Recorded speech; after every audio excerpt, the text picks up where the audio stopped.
무혈성 괴사증이라고 해서 피가 잘 안 가서 문제가 되는 그런 병입니다. 그래서 관절염이 오는데 그런 분들이 꽤 많고요. 예. 다음에는 이제 고관절도 큰 관절 중에 하나이기 때문에 고관절염, 예. 관절염이 많이 생기고 관절에 그 연골이 달아진 거죠. 연골이 달아서 예, 예, 예. 그렇습니다. 근데 연골이 달아지기 전에 이제 그보다도 조금 더 먼저 생기는 병 중에 하나가 그 관절 순이라고 해서 관절 연골이 있어요. 예, 예.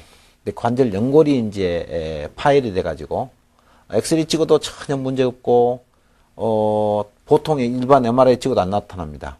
그런 경우는. 그런데 본인은 이제 아파요. 예. 아파서 이제 그런 경우는 이 관절에다가 약을 넣고 MRI를 찍는 그런 특수 검사를 해야 됩니다. 그런 환자를 또 최근에는 이제 많이 늘고 있는 것 같습니다. 예. 그리고 이제 나이가 들면은 이제 뼈가 약해지기 때문에 뼈가 약해지면서 골다공증이 빠지면은 가장 먼저 제일 문제가 되는 부분이 여기가 이제 많이 부러지죠. 예. 그러니 나이 목 드셔가지고 부분이 약하니까. 목 부분이 약하니까요.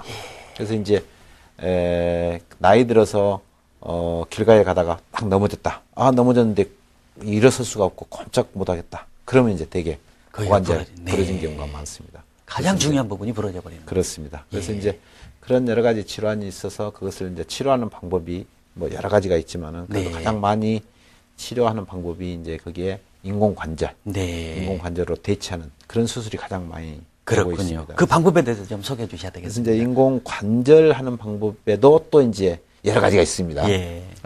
그런데 과거에 이제 인공관절이 쭉 발달하면서 위에 이제 제일 안 좋은 부분만은 컵으로 이렇게 딱 씌워주는 그런 이제 뭐 컵 관절 성형술이라는 것이 있고, 또 이제 어떤 경우는 그 관절의 일부분만을 한쪽만을 이게 인공관절로 바꾸는 뭐 반추환술.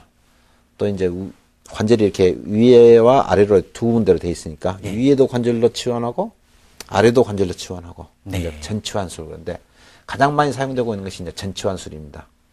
그래서 이제 초창기에 그런 관절 수술이 하기 어렵고, 그럴 때는 전치환술을 하려면 여러 가지가 힘들고 그래서 이제 일부만 치환하는 그런 수술도 하고 그랬는데 지금은 대부분 이제 그런 수술 방법이라든가 이런 것들이 굉장히 발달했고, 수술 기구도 발달했고, 수술하는 방법도 발달했고, 그런 수술하는 그 안에 삽입물도 이제 훨씬 더 오래 쓰는 그런 인공 관절도 이제 만들어지고, 그래서 지금 이제 전치환술을 많이 하는데, 예를 들어서 제가 사진을 보면은 지금 이 사진에 보면은 오른쪽은 그 관절과 관절 간격이 제대로 유지가 돼 있는데 이쪽에 보면은 이 관절과 관절 간격이 싹 없어졌지 않습니까?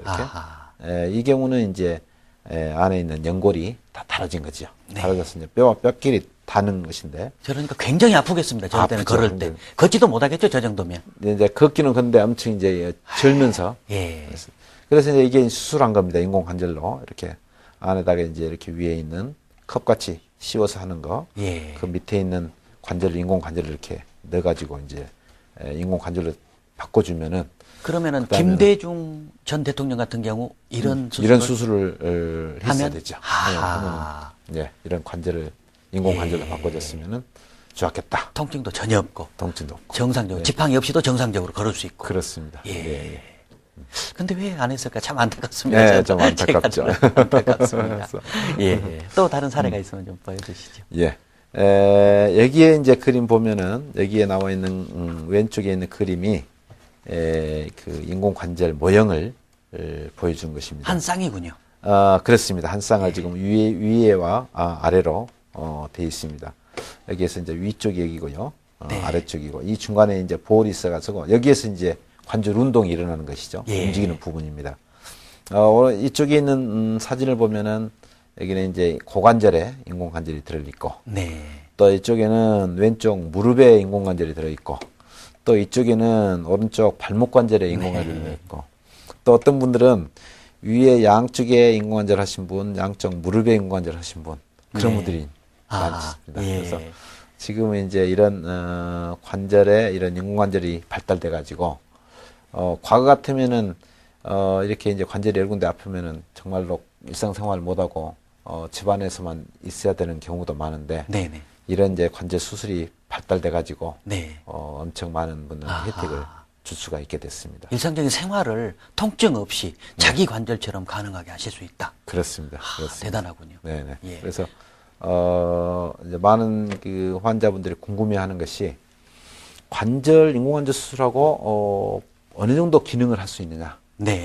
그런데 제가 이제 이 고관절 제가 수술하는 환자분들한테 하고 나서 지금은 인공관절 수술하기 전에하고 비해서 어느 정도 몇 프로나 기능을 하는 것 같습니까? 라고 물어보면은 대부분 한 95%에서 아하, 98% 네. 정도까지 할 수 있다. 네. 그런 이야기를 하신 분들이 많습니다. 네. 그래서 과거보다는 기능이 훨씬 좋아졌고 또 이제 이런 관절 수술을 제가 이제 특별히 그 다른 방법보다 이제 개발해 가지고 하고 있는 방법들이 있습니다. 그래서 아, 제가 이제 그 개발해 가지고 하고 있는 방법은 그 전에는 이제 이런 수술을 할 때 전부 다 이제 그 한 15 내지 20cm를 째고 네. 하는 수술인데 깊은 부분이기 때문에. 깊은 부분이기 때문에 여기에 보면은 제가 2002년도에 국내에서 최초로 이제 수술을 했는데 여기 보면은